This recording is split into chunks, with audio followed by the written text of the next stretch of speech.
Imagine this. You're one of the largest up-and-coming rappers in the world, only months away from releasing your debut album, when you're forced to go on a run because you just took out a rival gang member. And this is a situation that Calvin's Broadus, aka Snoop Dogg, was faced with on August 25th, 1993. But what happened on that day in Los Angeles? And how did one of hip-hop biggest superstars beat a body before anybody else? But before we get into all that, what's up everybody? Welcome to Hip Hop Biographics, where we cover hip hop legends, figures, and forgotten moments in hip hop. And today, we're going to be discussing the murder trial of Snoop Dogg. In 1993, Snoop Dogg, he was a Snoop that we know now. He was just getting his debut in the rap game, but he was far from a nobody though. Snoop still had some success in the rap game. Back in 1992, he made a debut on Dr. Dre's first solo record after departing with NWA called Deep Cover. Say, man, hit this. No, man, I can't fade that.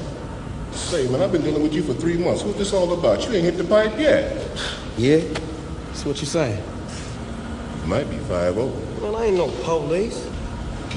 And what's the problem?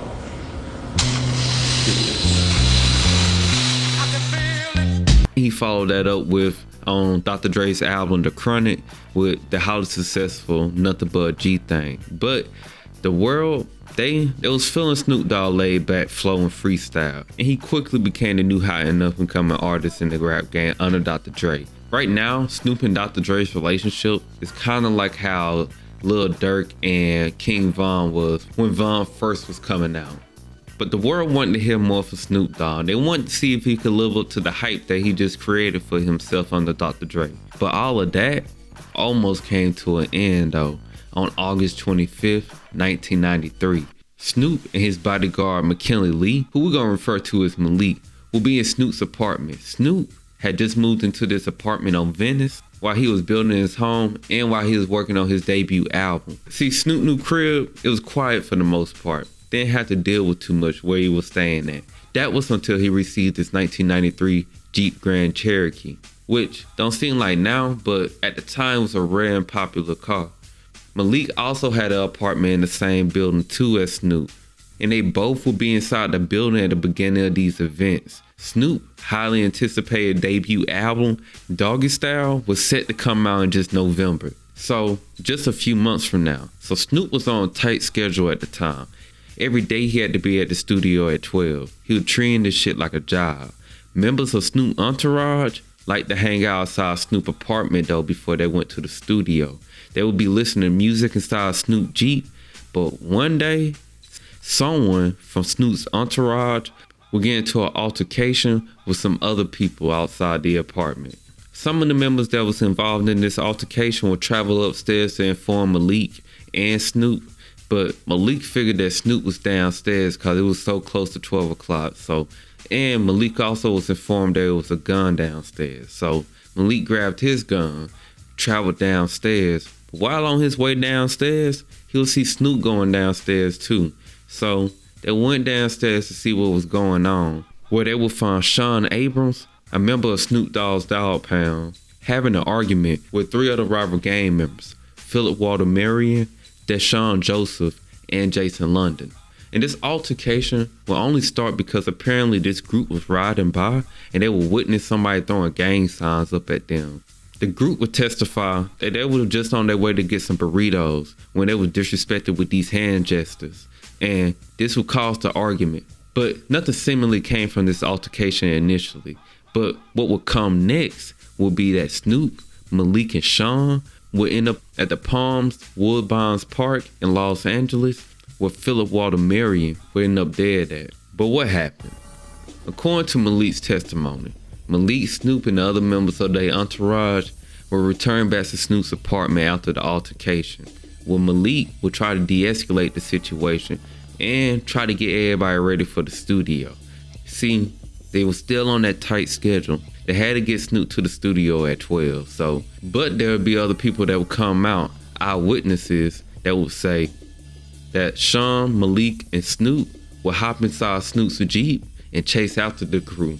But they wouldn't be able to catch them, so they'll return to the apartment. But either way, they will end up back at Snoop's apartment after the altercation, where they will finally start heading to the studio. But just like when you leave the house, you forget your wallet, you forget your keys, you may forget a kid, they forgot a DAP player. Daz Dillinger, a member of Snoop's Dogg Pound and a friend of Snoop, will forget his DAP player. See, a DAP player, look at that like the ancestor to the MP3 player at the time. Like, this was the MP3 player before the MP3 player was a thing. This will hold tracks, audio, any type of audio media format that you need. And head to the studio. Right. It was you, Snoop, and Sean Abrams. But then on your way to the studio, you guys realized you forgot something. No. See, be honest with you. That's not right? No, that's right. But it was Daz's fault. Let me tell you why. Because we had to. No, I'm being real. Okay. At that time back then, we were recording on it was called a DAP player, right? And we had to have the DAP player. We would bring the DAP player to record the music on the DAP, right, and then bring the DAP back. So we always had the music with us, right? So at that time, we forgot the DAP player because Daz and they had already left. So we had to come back and get the DAP player. That's why we came back. Right. So, and that's when, unfortunately, that's when the situation happened. Daz was a producer, so Daz was probably in charge of keeping up with this. But either way, they would end up having to make a detour where they had to turn back and go back to the apartment. And on their way back to the apartment, where would they pass? The Palms Woodbines Park. And who would they see at the park? The Burrito Gang. Now you see Phillip, Deshaun, and Jason. They was allegedly a part of a group called the Buy Yourself Hustlers. According to Malik's testimony, the crew was flagged down while riding back to the apartment by one of the members of the, Burrito Gang. Malik said that one of the members that flagged him down was acting weird. He would say that he would be apologizing to him, but while apologizing to him, he would start backing up. He would explain that hey, Phillip, when he don't take his medicine, dudes start acting crazy. Dudes start doing a little too much, and he gets easily agitated. You see, Phillip, he was a diabetic, and being a diabetic and you don't take your medicine, not only can you potentially, not only does it lead to an elevated blood sugar, but also it can lead to something called diabetic rage. But Phillip will allegedly run out of the bushes while the friend was apologizing, and the friend would try to stop Phillip, which he was able to, but Phillip was determined to reach the crew one way or another, and that's when. To make a long story short, give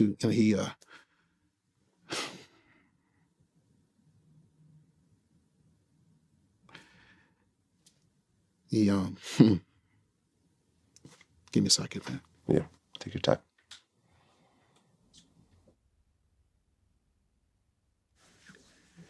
He just said, man, my boy, he tripping sometimes, man. We sorry. His friend, Jason, would testify a different story, though. He would say that Snoop spotted the group enjoying their Mexican when Snoop would drive over and interrupt them. Jason said that both Snoop and Malik were looking grimacingly while not saying anything, and Phillip would break the silence by saying, "What the fuck?"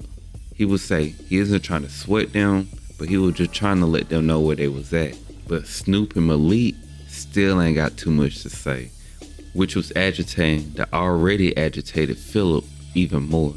And Phillip would pose one final question to the group. He would say, "Do you think I'm a punk or something?" In which allegedly Malik would say what and reach inside his waistband and shoot Phillip. Malik would say that he was fast enough to hit Snoop, knock him down, and fire back at Phillip. Jason would just testify that when he looked up, all he could see was Phillip running into an alleyway where he would collapse before passing away from his gunshot wounds in his lower left back. But there wasn't any gun when the police arrived at the scene though. But who was Phillip Woldermariam? So far I made him out to be a gun-toting, hot-headed kid. And Snoop and Malik's lawyers, they would agree with me on that too. They would describe him as a gun-toting gang member that dropped out of high school and bounced around foster cares. And allegedly this wasn't the first time him and Snoop ran into each other. Earlier in the year, when Snoop first moved into the apartment, Snoop and Phillip would cross paths at the gas station, where Phillip would pull a gun on Snoop allegedly. And the same thing also happened at a video shoot. History don't repeat itself, it just rhymes. But this would be the entire reason why Malik would be hired and also would have an apartment in the same building as Snoop. But Phillip's family will tell you a whole different story from a whole different perspective though. The Woldermariam family will recall when they first integrated from America in 1979. After trying to escape their home country of Ethiopia, fleeing a 30-year-long civil war that was going on in their country. Phillip's parents would find themselves in Idaho for about a year, where they would eventually relocate to Long Beach, California, where Phillip's father, being an entrepreneur, would start a construction company, Asmara Construction, after his hometown in Ethiopia. Phillip's father would describe this move though as a blessing because shortly after this move, they would find out that Phillip would have diabetes at the age of 5 and he would be able to receive the best medical treatment now being in the US. But Phillip would suffer from this illness all throughout his childhood. Even though he suffered from diabetes though, which kept him smaller than everyone else his age, but Phillip's grit and determination outweighed all of that though. Phillip would attend the Ponce Elementary School and junior high school, where he would give up his love for playing soccer to pursue his new passion for playing basketball.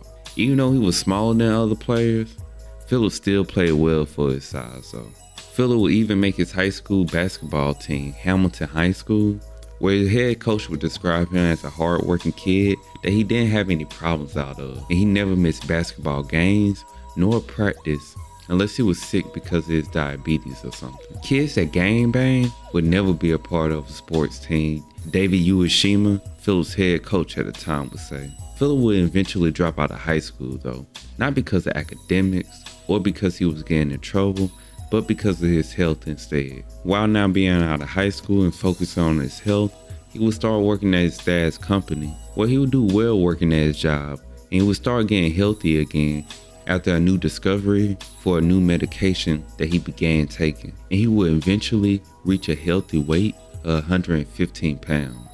And now after regaining his health, he'd be excited about going back to school or at least getting his GED or something. Phillip's plan was to go back to school, enroll in college, go to medical school, and eventually become a doctor. Phillip planned this new start in New Mexico with his older brother, who he would go visit just 2 weeks before his death. Phillip's brother, Daniel, would even give Phillip a 1972 Buick Regal that they both would drive back to Long Beach together. But after just a few days back from their road trip, Phillip would end up shot dead. Snoop, Malik, and Sean would all negotiate a day to turn themselves in. And Malik and Sean, they would turn themselves in. But Snoop was nowhere to be found though. You see, Snoop, he was a rising star. He had things to take care of before going to jail to deal with this. And Snoop, he'd be nowhere to be found until the night of September 2nd, 1993. It's September 2nd, 1993. It's the 1993 VMAs and be an eventful night for the VMAs. You see Janet Jackson, she would be performing That's the Way Love Goes. Madonna will open the show with a controversial performance that today wouldn't probably be that bad, but back then, it was something to get the people riled up about. Kurt Cobain, he'll be in attendance, but unfortunately, this will be his final appearance at the VMAs before his tragic death. And RuPaul and Milton Berle, they'll sit back, trade insults with each other, back and forth on the stage. But there was somebody else in attendance that night. And who was it? The man who was supposed to be turning himself in for murder. But like I said, Snoop was an up-and-coming artist. He got a career to attend to. Snoop would do some interviews during the ceremony, and he would also present the award for the Best R&B Music Video Awards alongside Dr. Dre and George Clinton. But that wouldn't be all Snoop had in store for the night. Snoop also would perform that night his hit song, Murder Was the Case That They Gave Me, while being wanted for murder during this award show. Think about that. Just sit back and think about how big that was and how crazy that is to be wanted for murder. And the police are actively looking for you. And you're on stage performing Murder Was the Case That They Gave Me. And in this iconic performance though, Snoop would be led out in a wheelchair while rapping, which he will recreate several years later. But after this performance though, Snoop would declare that he was innocent. The LAPD would try to arrest Snoop after this, but it was unfortunately not fast enough to grab Snoop, and he was able to elude them one more time that night. But later that night though, he would turn himself in. But after the arrest, here comes real life though. The detectives, they were using immoral police tactics to get Snoop and Malik to snitch on one another, such as telling Malik that Snoop already admitted to the shooting and he doesn't have to keep lying for him. This is a non-police tactic and it's legal for them to do. The LAPD at this time already had the narrative built in their head. It felt like Snoop killed Phillip because of some type of gang activity. You gotta realize, at this time, Snoop was looked at as a gang member, like as a killer. Look at all the people that was out and that was coming out with music and the atmosphere of hip hop at this time. The atmosphere of hip hop at this time was people didn't enjoy hip hop. There was a lot of protests against hip hop and what they believe hip hop stood for and the things that was going on, especially in Los Angeles and California at that. They felt like Snoop killed this person and Malik was just taking the blame for this. But Malik, he'll be confident in this. He knew what happened and he'll remain positive throughout the interrogation the whole time because he knew it was a clear case of self-defense. Snoop would end up getting $1 million bail, but Malik, and he was sent inside of jail for over a year before he was able to receive bond. But Sean would be cleared from the case before it would even start, and he wouldn't stand trial with Snoop and Malik. Fun fact though, the same judge that granted Snoop bond was the same judge that tried OJ case. But after getting bail, Snoop life, it seemingly went back to normal. We can see him perform later at the MTV Movie Awards with Dr. Dre with their hit single, Nothing But a G Thing. And on November 23rd, the same year in 1993, Snoop will release his debut album, Doggystyle, which would land at #1 on the Billboard. And Doggystyle would fuck up the charts. It would land at #1 on the Billboard Top 100, selling 806,568 copies in its first week alone, which at the time was never done by any other artist, and be the fastest selling rap album ever until Eminem would take that spot with that Marshall Mathers LP. Let me put this into perspective for you. Michael, with his debut album, didn't even sell that many. Michael, with Got to Be There, sold 750,000 copies, which, don't get me wrong, that still is a lot. Just trying to put this into perspective for y'all. But on this high selling album, there will be a track that will be controversial, which I spoke on earlier, but it will be the #6 track on the album called Murder Was the Case. Snoop, who just got arrested for murder and just released his highly anticipated album with a track on it called Murder Was the Case, nothing short of marketing genius. But this song though, it was originally recorded for Daz, the dude that forgot the tape player back there. But because of the circumstances Snoop was in at the time, should felt like the song would be better for Snoop at the time than Daz, as we can see why. But the song, it was recorded before the shooting, on its YNW melody type of vibe. But while they had a good story, get in the way of the truth, and a potential #1 album. But just like YNW's Murder on My Mind, the story really wasn't about someone going to jail for murder, which it kinda is, but let me just explain to you. In this song is a story about someone. Let's assume Snoop. And Snoop, he just got shot to death, basically. He's laying down on the ground, he's contemplating life right now. And while he's laying there contemplating life and wishing he had another chance, the devil comes to him and he offers him another chance. But you gotta live by his rules though for the rest of your life. But to make a long story short, Snoop doesn't do that. Snoop not trying to do that. So he lives his life of luxury and lavish and having everything he wants. He's able to buy his mama a Benz and buy his boo-boo a Jag. But Snoop wanted more. He got greedy. And when he ended up getting greedy, he ended up not playing by the rules that the devil set. And he ended up catching a murder charge, which sent him to prison for the rest of his life. Murder was the case that they gave me. But as you can see, the song had nothing to do with Snoop's current situation at the time. The song was just provocative. It just garnered attention. And Snoop was becoming a superstar at the time. But he was also preparing for the biggest fight of his life. The trial would start, but before it would start, it would be a circus from the get-go. First, Dr. Dre would be advised not to come to the trial because someone decided to say that Dr. Dre was actually the shooter in the situation. Also, other death row member was advised not to come to the trial also, which Malik spoke on, kind of killed his morale that he wasn't able to have family members and friends there with him. Other witnesses will come out though, they'll say that death row members was intimidating them, but we don't know if that was true or not. And we can assume that these witnesses was intimidated because they contradicted the story of Malik and Snoop at the time. They said that Snoop, Malik, and Sean hopped inside of Snoop's vehicle and chased after the group. But Malik and Snoop said that they went back upstairs and never followed after the crew after the altercation. Witnesses will also say they never seen Phillip with the gun that Malik was claiming that he had. But let me preface this. There was over 125 witnesses in this trial. And all these witnesses, they wasn't necessarily at the scene. The witnesses though that were at the scene were Phillip's friends, who were also gang members allegedly. It was kind of reluctant to talk to the police. But not only was there an eyewitness problem, there was also an evidence problem going on too, just like in the OJ trial. The OJ Simpson trial had just ended, and during that trial, Los Angeles would have an embarrassing blunder in the case when they would lose evidence that seemingly lost them the trial. It was said that the court that was supposed to keep the evidence destroyed the evidence before the trial even started.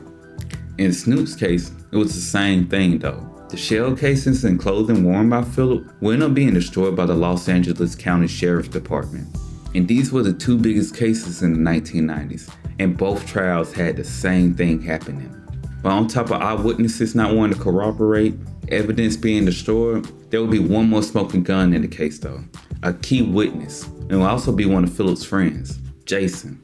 Jason London and Deshaun Johnson will be called to the stand, and they will be questioned on the incident where they will finally admit that Phillip actually had a gun and that he did in fact reach for the gun during the incident, causing Malik to fire back in self-defense, seemingly proving Snoop's and Malik's case. But they will admit the gun will end up going missing because they took the gun because they wanted someone to pay for their friend's death. After this testimony from the surviving members of the Burrito Gang, the defense and prosecution will lead into their closing arguments. The prosecution will argue in their closing arguments that it's impossible for someone to claim self-defense when the victim was shot in the back and butt. The prosecution will also try to quote lyrics from Murder Was the Case, but I already explained what that song was about before and when it was recorded and who it was recorded for. But they don't believe it was actually about selling your soul. They thought it was actually an admission to murder. But the defense and prosecution rested their case on February 14, 1996. And for 6 days, they would deliberate on these charges. And on February 20th, 1996, 6 days later, they would finally reach a verdict.